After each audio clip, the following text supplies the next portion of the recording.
Tasty ആയിട്ടുള്ള നെയ്ച്ചോറാണ് ചെയ്യുന്നത്. അതിനായിട്ട് ഫ്ലെയിം ഓൺ ചെയ്ത ശേഷം ഒരു പാൻ വെച്ച് കൊടുത്തിട്ടുണ്ട്. ഇതിലേക്ക് 5 ടേബിൾ സ്പൂൺ എണ്ണ ഒഴിച്ചു കൊടുത്ത ശേഷം 3 ടേബിൾ സ്പൂൺ നെയ്യും കൂടി ചേർത്ത് കൊടുക്കാം. അത്യാവശ്യം നെയ്യ് ചേർത്ത് കൊടുക്കണം, എങ്കിൽ മാത്രമേ ചോറിന് നല്ലൊരു മണവും രുചിയും ഉണ്ടാകുകയുള്ളൂ.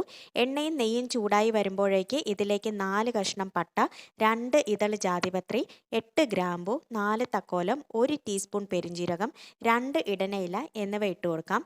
മസാലയിലെ പെരിഞ്ജീരകം പൊട്ടാനായിട്ട് തുടങ്ങുമ്പോഴേക്ക് ഇതിലേക്ക് ഒരു വലിയ സവാള അരിഞ്ഞത് ചേർത്ത് കൊടുക്കാം. സവാള വഴന്നു വരാൻ ആവശ്യമായ അത്രയും ഉപ്പ് ചേർത്ത് നന്നായി ഇളക്കി സവാള വഴറ്റിയെടുക്കണം. സവാള വഴന്ന് അതിൻ്റെ നിറം മാറി തുടങ്ങുമ്പോഴേക്ക് ഇതിലേക്ക് ഒരു കൈപ്പിടി മല്ലിയിലയും അത്രയും തന്നെ പുതിനയിലയും കൂടി ചേർത്ത് കൊടുത്ത് ഇളക്കി യോജിപ്പിക്കാം. എരിവിനായിട്ട് 4 പച്ചമുളക് ചേർത്ത് ഇളക്കി കൊടുക്കാവുന്നതാണ്. ഇനി വേണ്ടത് 1/4 ഗ്ലാസ് പാലാണ്. തിളപ്പിച്ച പാലാണ് ഒഴിച്ചു കൊടുക്കുന്നത്. പാല് ചേർത്ത് കൊടുക്കുന്നതിന് ഒരു പ്രത്യേക സ്വാദ് ഉണ്ടാകാറുണ്ട്. അടുത്തതായിട്ട് പാലിൻ്റെ അതേ അളവിൽ തന്നെ 1/4 ഗ്ലാസ് പുളിയില്ലാത്ത തൈരും കൂടി ചേർത്ത് കൊടുക്കാവുന്നതാണ്. നന്നായി ഇളക്കി യോജിപ്പിക്കാം. അടുത്തതായിട്ട് അരമണിക്കൂർ കുതിർത്ത് വെച്ചിരിക്കുന്ന 1/2 ഗ്ലാസ് ബസ്മതി റൈസ് ഇട്ട് കൊടുക്കാം. ഇതിലേക്ക് 5 കശുവണ്ടിയും 15 മുന്തിരിങ്ങയും ചേർത്ത് കൊടുത്ത ശേഷം ഇളക്കി കൊടുക്കാം. മീഡിയം ഫ്ലെയിമിൽ വെച്ച് അരി ചെറുതായിട്ടൊന്ന് വറുക്കുന്നുണ്ട്. അപ്പോഴേക്കും അടിയിലെ വെള്ളമൊക്കെ വറ്റി വന്നോളും. അരി ഒത്തിരി ഇളക്കരുത്, കാരണം കുതിർത്തതായതുകൊണ്ട് തന്നെ അരി പൊടിഞ്ഞു പോകാനായിട്ടുള്ള സാധ്യതയുണ്ട്. വളരെ പതുക്കെ വേണം ഇളക്കിയെടുക്കാനായിട്ട്.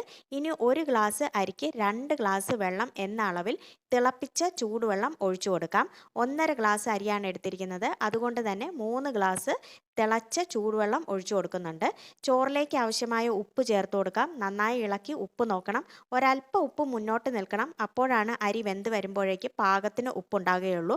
ആദ്യം തന്നെ ഇതിലേക്ക് ഒഴിച്ചു കൊടുത്ത പാലും തൈരും എല്ലാം വറ്റി വന്നതിന് ശേഷം മാത്രമേ ചൂടുവെള്ളം അളന്ന് ഒഴിച്ചു കൊടുക്കാവുള്ളൂ. അല്ലെങ്കിൽ വെള്ളത്തിൻ്റെ അളവ് കൂടും, ചോറ് കുഴഞ്ഞു പോവുകയും ചെയ്യും.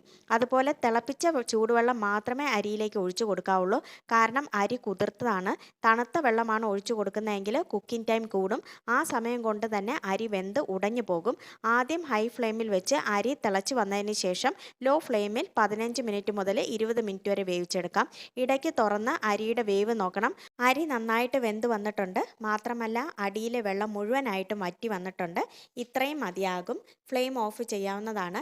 നല്ല ചിക്കൻ കറിയുടെയോ പനീർ കറിയുടെയോ റെയ്ത്തയുടെയോ ഒപ്പം സെർവ് ചെയ്യാവുന്നതാണ്.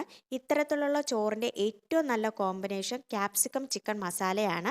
അതിൻ്റെ കൂടെ റെയ്ത്തയും സെർവ് ചെയ്യാം. ക്യാപ്സിക്കം ചിക്കൻ കറിയുടെ വീഡിയോ അടുത്ത എപ്പിസോഡിൽ അടുത്ത ദിവസം തന്നെ അപ്ലോഡ് ചെയ്യുന്നുണ്ട്. എല്ലാവരും അതും കൂടി കണ്ടു നോക്കിക്കോളൂ. വീഡിയോ ഇഷ്ടമായെങ്കിൽ ലൈക്കും ഷെയറും ചെയ്യുന്നതിനോടൊപ്പം ചാനൽ സബ്സ്ക്രൈബ് ചെയ്യാനും മറക്കരുത്. ബെൽ ബട്ടൺ കൂടി ഇനേബിൾ ചെയ്തോളൂ. മറ്റൊരു നല്ലൊരു വിഭവമായി മറ്റൊരു അവസരത്തിൽ വീണ്ടും കാണാം. താങ്ക്